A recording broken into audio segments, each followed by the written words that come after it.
కలియుగ ప్రత్యక్ష దైవం తిరుమల శ్రీ వెంకటేశ్వర స్వామివారిని సినీ నటుడు రాఘవ లారెన్స్ దర్శించుకుని మొక్కులు తీర్చుకున్నారు. ఆలయ అధికారులు దర్శన ఏర్పాట్లను చేసి ఆ శ్రీనివాసుని తీర్థ ప్రసాదాలను అందజేశారు. తిరుమల శ్రీవారిని రాఘవ లారెన్స్ దర్శించుకొని మొక్కులు తీర్చుకున్నారు. వీరికి ఆలయ అధికారులు స్వాగతం పలికి దర్శన ఏర్పాట్లను చేశారు.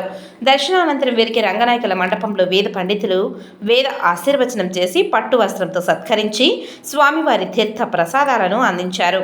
ఆలయం వెలుపల మాట్లాడుతూ బుల్లెట్ అనే సినిమా చేస్తున్నానని, పూర్తయిందని, స్వామి దర్శనంకి వస్తుంటే మనసు ప్రశాంతంగా ఉంటుందని, మంచి జరుగుతుందని, చెన్నైలో మార్టిన్ అని సోషల్ వర్క్ ప్రారంభించానని, చాలా బాగుందని, స్వామివారికి కృతజ్ఞతలు తెలిపేందుకు వచ్చానని తెలిపారు.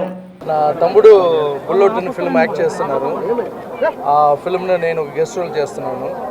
సో ఆ ఫిల్మ్ పూర్తి అయింది, టాకీ పొజిషన్ అన్ని. సో ఆయనకి మంచి ఆశీర్వాదం మా పెరుమాళ దగ్గర దొరకాలని తీసుకొచ్చాను. సో ఎప్పుడు ఇక్కడ వచ్చినా ఒక మనస్తృప్తి ఉంటుంది. సో చెన్నైలో మాట్రూమ్ చెప్పేసి సోషల్ వర్క్ స్టార్ట్ చేశాను, చాలా బాగా పోతుంది.